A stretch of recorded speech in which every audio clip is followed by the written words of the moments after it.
thank you to all of you for being with us. Let me start with you, Ralph Norris. If you were running the Commonwealth Bank or one of the big banks today, what would keep you awake at night at the moment? Well, I think there's no doubt that small business would be a significant issue, given the fact that they're going to be hit hardest by this particular downturn.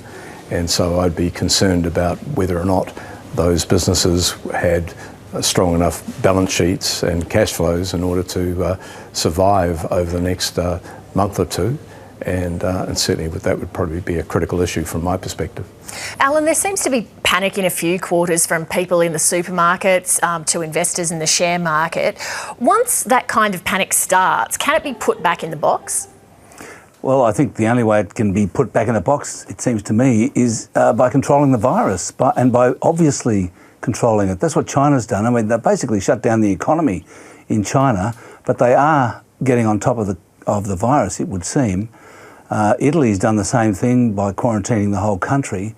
So it seems to me that this sort of panic because it's caused by the coronavirus, can really only be dealt with by obviously controlling the virus itself.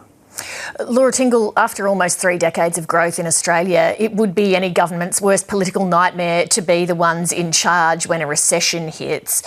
If that does happen, how will Scott Morrison and Josh Frydenberg play that politically? Well, I think we can already see the signs of how they're going to play that, Leigh. They're clearly saying, look, this is completely beyond our control, and the Prime Minister has been making this point for some days now, and again in his speech to the Financial Review conference this morning, that last time there was a big crisis, which was the GFC, China saved Australia, which has always been the coalition's position.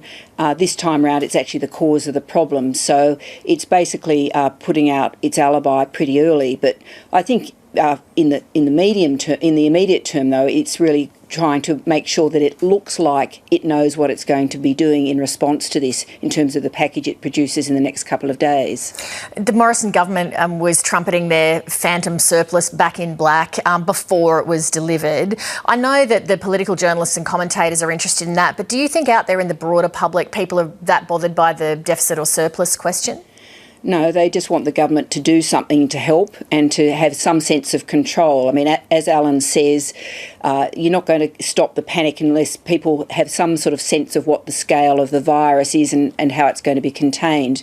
But I think, as we saw in the US today, when President Trump announced or foreshadowed a range of measures to help small business, it's going to be something like that which makes people go, oh, OK, we're going to be all right. We're going to be able to pay the bills. We're going to be able to look after our employees and basically make the government look like it's competent in running things in the short term.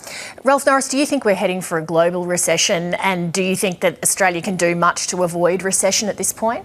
I think given the situation and the breadth of this particular issue, I don't think that we can avoid global recession.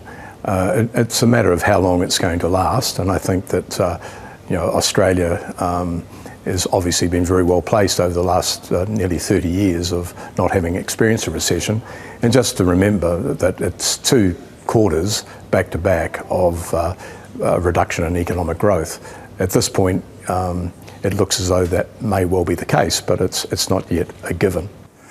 Alan Kohler, Ralph Norris, Laura Tingle, thank you. Thanks, Leigh. Pleasure. Pleasure.